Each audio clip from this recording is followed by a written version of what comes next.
It was a chilly Thursday evening in late October when I found myself pacing the living room, cradling my 6-month-old daughter, Lily. The soft hum of the baby monitor was the only sound accompanying my restless thoughts. My husband, Mark, had just left for his night shift at the hospital, leaving the house eerily quiet. To fill the void, I decided to call my parents, who lived a few towns over in Maplewood. They adored Lily and always looked forward to our evening chats. "Hi, Mom. Just wanted to see how you and Dad are doing," I began, settling into the worn leather armchair by the window. "Oh, we're fine, dear. Just watching the news," my mother replied, her voice tinged with the familiar warmth that always made me feel at home. Our conversation drifted from topic to topic, Lily's latest milestones, the changing weather, and the upcoming holiday plans. As we talked, I could hear the faint murmur of the television in the background, broadcasting the latest political developments. Inevitably, the name Trump surfaced in our discussion. "Can you believe what Trump said today?" My father chimed in, his tone a mix of admiration and amusement. I hesitated, choosing my words carefully. "Yeah, I heard about it. He's not really my kind of guy, though." Silence hung in the air for a moment, heavier than I anticipated. My mother's voice broke the pause, laced with surprise.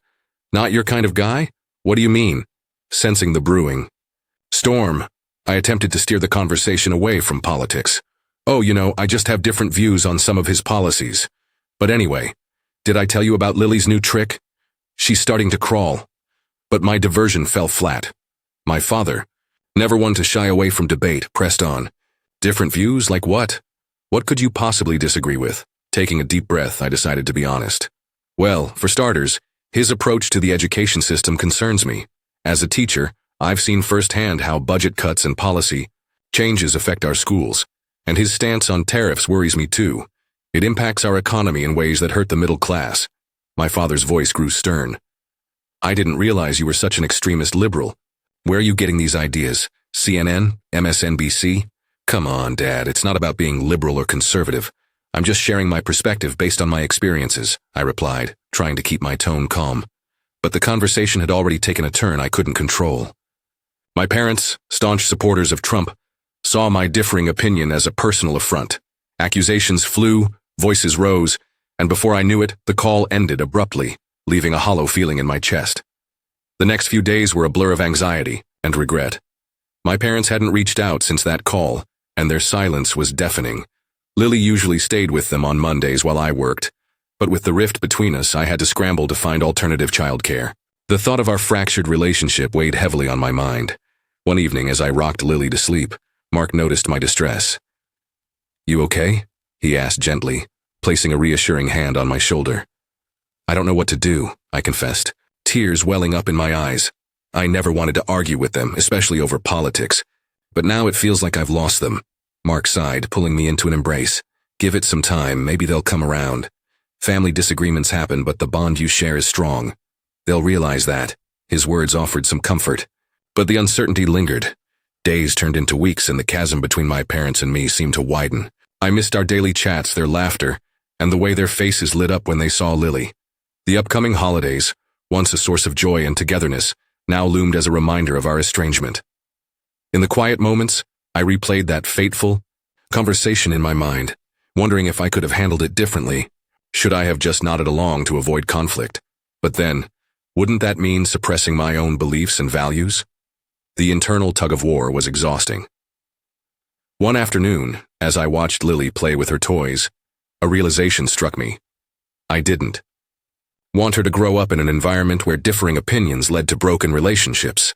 I wanted her to see that love and respect could bridge even the deepest divides.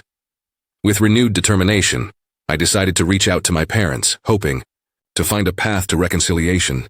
Taking a deep breath, I picked up my phone and typed out a message to my parents. "Hi, Mom and Dad. I miss you both and would love to talk when you have some time. I think we need to clear the air. Love, Emma." Hitting send, I felt a knot of anxiety tighten in my stomach. The minutes felt like hours as I awaited their response. Later that evening, my phone buzzed with a notification. It was a message from my mother. "We miss you too, Emma. Let's talk tomorrow evening." Relief washed over me, but it was tinged with apprehension. I knew this conversation wouldn't be easy, but it was necessary. The next day, as the sun dipped below the horizon, casting a warm glow over the living room, I settled onto the couch, phone in hand. Mark sat nearby, offering silent support. At precisely 7 p.m., I dialed their number. The familiar ringtone felt both comforting and nerve-wracking. "Hello?" My mother's voice came through, soft yet strained. "Hi, Mom." "Hi, Dad," I greeted, trying to keep my tone light. "Emma," my father acknowledged curtly. An awkward silence ensued, each of us grappling for the right words. Finally, I broke the ice. "I want to apologize for how our last conversation ended. It was never my intention to upset either of you." My mother sighed. "We were hurt, Emma. It felt like you were dismissing our beliefs." "That was never my intention," I assured her. "I respect your views, even if they differ from mine. I hope we can find a way to discuss these topics without it affecting our relationship." My father remained silent, but I could sense his internal struggle. After a moment, he spoke, his voice softer than before. "We don't want to lose you or our granddaughter over politics. Maybe we should agree to disagree on certain topics." A wave of relief washed over me. "I think that's a good idea. Let's focus on what unites us rather than what divides us." The tension eased, and our conversation shifted to lighter subjects. Lily's latest antics, my mother's new gardening project, and my father's fishing trips. It felt like a tentative step toward mending our bond. As the weeks passed, we adhered to our unspoken agreement, steering clear of contentious topics. Our interactions became more comfortable, and the warmth that once defined our relationship began to return. Lily resumed her Monday visits to her grandparents, and I could see the joy it brought them. However, the underlying issues remained unresolved, merely swept under the rug. I continued to feel a lingering tension in our conversations, like an unspoken understanding that any misstep could reignite the conflict. I found myself second-guessing my words, making sure to keep things neutral and uncontroversial. It was exhausting, but at least we were talking again. One evening, as I was cleaning up after dinner, my phone rang. It was my mother. "Emma, your father and I were wondering if you and Lily would like to come over for Sunday lunch," she said, her voice softer than usual. I hesitated. "That sounds nice, Mom," I said, carefully gauging her tone. "Are you sure Dad's okay with it?" "He is," she assured me. "We just want to spend time with you both." Sunday arrived, and as I pulled into my parents' driveway, a familiar wave of nostalgia hit me. This was the house I had grown up in, filled with memories of childhood laughter, holiday celebrations, and lazy Sunday afternoons. I used to feel so at home here. Now it felt different, like I was stepping onto uncertain ground. As I carried Lily inside, my parents greeted us warmly. My mother took Lily in her arms, beaming as she cooed at her granddaughter. My father gave me a small, almost hesitant smile, which I returned. Maybe this was progress. Lunch was surprisingly pleasant. We talked about Lily's latest milestones, how she had started to babble more, how she loved looking at picture books. My parents shared stories about when I was a baby, and for a while, it felt like old times. Then, as we were finishing dessert, my father set down his fork and cleared his throat. "Emma, I just want to say something," he began, his expression serious. "I know we don't see eye to eye on everything, but you're my daughter, and I don't want our differences to come between us." I looked at him, surprised by his sincerity. "I don't want that either, Dad." He nodded. "I might not agree with everything you believe, but I know you're a good person, and I know you love this country as much as we do. I think we just come at it from different angles." Relief flooded through me. "That means a lot," I admitted. "And for what it's worth, I do understand where you're coming from. I just wish we could talk about things without it feeling like a battle." "We can try," my mother said gently. "Maybe if we focus on listening rather than proving who's right, we'll get somewhere." It was a small step, but it was something. Maybe we'd never fully agree, but at least we were finding a way to move forward without resentment. I left that afternoon feeling lighter than I had in weeks. Later that night, as I put Lily to bed, I reflected on the progress we had made. It wasn't perfect, far from it, but we had found a way to reconnect, even if it meant leaving some conversations for another time. For now, that was enough. As the weeks turned into months, the initial relief of our tentative truce began to wane, replaced by an unspoken tension that permeated our interactions. We had agreed to avoid political discussions, but the elephant in the room was impossible to ignore. Every conversation felt like walking on eggshells, careful to sidestep any topic that might lead us back into the minefield of our differing beliefs. One Saturday afternoon, while visiting my parents with Lily, my father brought up the upcoming local elections. "They're saying the new mayor might cut funding for the schools," he remarked, glancing at me over his newspaper. I forced a smile, trying to keep the conversation light. Let's hope that doesn't happen. Our schools need all the support they can. Psst, my mother quickly interjected. How about we talk about something else? Emma, have you thought about Lily's first birthday party? Grateful for the diversion, I nodded. Yes, I was thinking of a small gathering at our place, maybe just close family and a few friends. The rest of the visit continued in this superficial manner, each of us carefully navigating the conversation to avoid any potential landmines. But beneath the surface, I could feel the growing chasm between us, a silent acknowledgement that our relationship was no longer as it once was. At home, I confided in Mark about my concerns. I don't know how much longer we can keep this up, I admitted, frustration evident in my voice. We're avoiding real conversations and it feels like we're drifting further apart. Mark sighed, wrapping an arm around my shoulders. Maybe it's time to address the elephant in the room. Pretending the issue doesn't exist isn't helping anyone. Taking his advice to heart, I decided to have an open and honest conversation with my parents. I invited them over for dinner the following weekend, hoping that the familiar comfort of our home might ease the tension. As we sat around the dining table, the aroma of roasted chicken filling the room, I took a deep breath and broached the subject. Mom, Dad, I think we need to talk about what's been happening between us. They exchanged wary glances before my father spoke. What do you mean, Emma? I feel like we've been avoiding certain topics to keep the peace, I began, choosing my words carefully. But in doing so, we've also been avoiding genuine conversations. I miss the closeness we used to have. My mother sighed, her expression softening. We miss that too, dear. But every time we touch on politics, it ends in an argument. We don't want to lose you over differing opinions. I understand, I replied gently. But maybe instead of avoiding the topic altogether, we can find a way to discuss our views respectfully. We don't have to agree, but we can try to understand each other's perspectives. My father leaned back in his chair, contemplating my words. It's hard, Emma.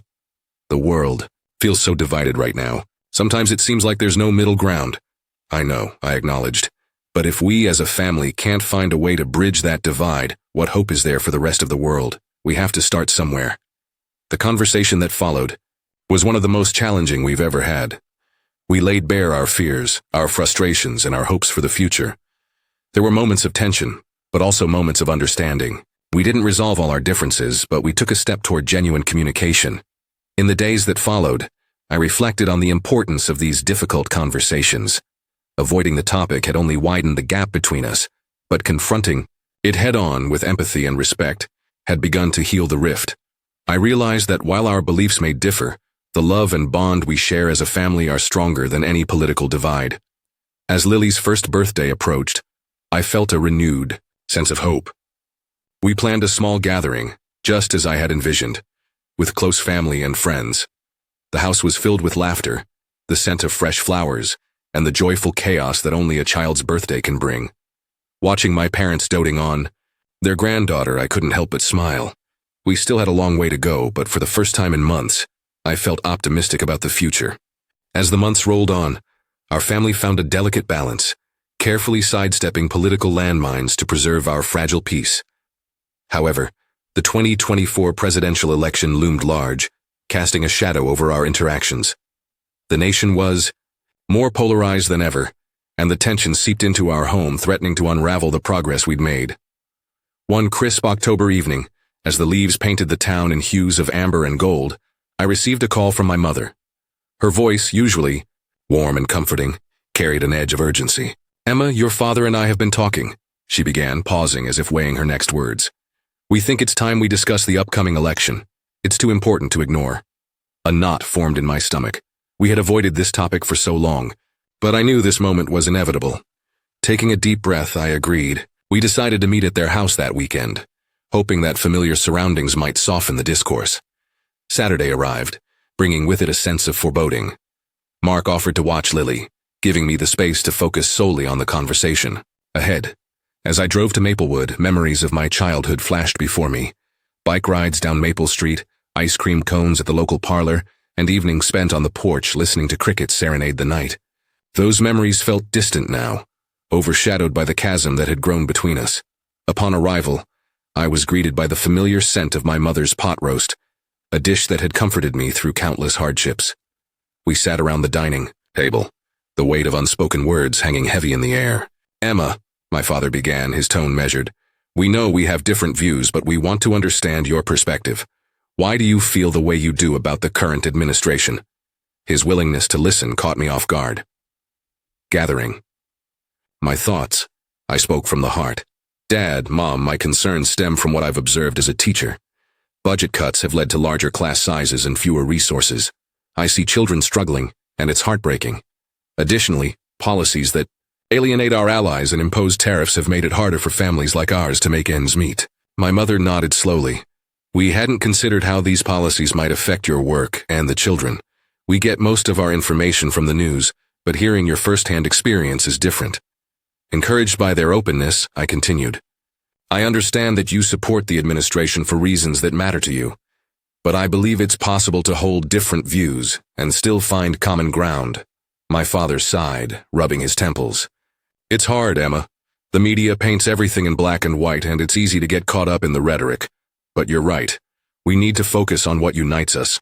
The conversation flowed more freely after that, each of us sharing our thoughts and concerns without the fear of judgment. We didn't agree on everything, far from it, but we listened, truly listened to one another. It was a turning point, a moment where we chose to prioritize our relationship over our differences. As the evening drew to a close, my mother reached across the table, placing her hand over mine. "No matter what happens in the election, we'll face it together as a family. That's what matters most." Tears welled up in my eyes as I squeezed her hand. "Thank you, Mom. I love you both so much." Driving home that night, I felt a sense of peace I hadn't experienced in months. The road ahead was still uncertain, but I knew we would navigate it together, bound by love and mutual respect. In the days that followed, our interactions became more genuine. We discussed various topics, sometimes delving into politics, but always with the understanding that our bond was stronger than any ideological divide. We learned to agree to disagree, finding solace in the knowledge that our love for each other transcended our differences. Reflecting on this journey, I realized that the world is full of divisions, but it's within our power to bridge them. It starts with listening, with empathy, and with the willingness to see beyond labels. Our family wasn't perfect, but we were trying, and that made all the difference. The holiday season approached, bringing with it the promise of family gatherings, shared meals, and the warmth of togetherness. Yet, beneath the surface, I couldn't shake the apprehension that politics might once again cast a shadow over our celebrations. Determined to preserve the harmony we'd worked so hard to rebuild, I sought strategies to navigate potential pitfalls during our family events. I recalled an article I'd read recently, which offered practical advice on handling political disagreements with family members. One suggestion stood out: setting clear boundaries to avoid discussing politics at family gatherings.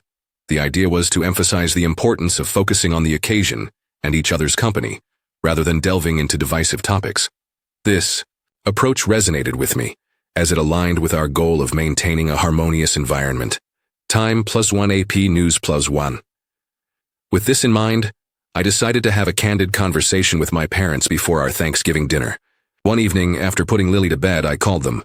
"Mom, Dad, I've been thinking about the upcoming holidays," I began, trying to keep my tone light. "I was hoping we could agree to keep our gatherings politics-free this year. Let's focus on enjoying each other's company and making happy memories." There was a brief pause before my mother responded. "I think that's a wonderful idea, Emma. We've all been through so much this past year. It would be nice to just relax and enjoy being together." My father chimed in, his voice warm. "Agreed. Let's make this holiday season about family, not politics." Relief washed over me. With this mutual understanding, I felt more confident about the upcoming festivities. AP News as Thanksgiving Day arrived. Our home buzzed with activity. The aroma of roasted turkey filled the air, mingling with the scent of freshly baked pies. Lily toddled around the living room, her laughter a delightful melody that lifted everyone's spirits. When my parents arrived, they were greeted with warm hugs and the sight of their granddaughter's beaming face. We settled into a comfortable rhythm, sharing stories, reminiscing about past holidays, and marveling at how much Lily had grown. At the dinner table, as we held hands for grace, I felt a profound sense of gratitude. Not just for the food before us, but for the effort each of us had made to prioritize our family's unity over our differences. Throughout the evening, there were moments when conversations veered toward current events. Each time, someone would gently steer the discussion back to neutral topics, a silent agreement to uphold the peace. We laughed over shared anecdotes, debated the merits of various pie recipes, and planned future family outings. As the night drew to a close, my father pulled me aside. His eyes, reflecting the soft glow of the fireplace, held a mixture of emotions. "Emma, I want you to know how much this evening meant to me," he said quietly. "I realize now that our relationship is far more important than any political disagreement. I'm proud of the woman you've become and grateful for the efforts you've made to keep our family together." Tears welled up in my eyes as I embraced him. "Thank you, Dad. That means the world to me." In the following weeks, the warmth of that Thanksgiving lingered. We continued to prioritize our shared values and experiences, allowing our bond to strengthen. I learned that while we couldn't control external events or the opinions of others, we could choose how we responded. By focusing on empathy, respect, and love, we created a safe space where differences didn't divide us but enriched our understanding of one another. As Christmas approached, I felt a renewed sense of hope. The decorations we hung, the carols we sang, and the traditions we upheld were all testaments to our resilience as a family.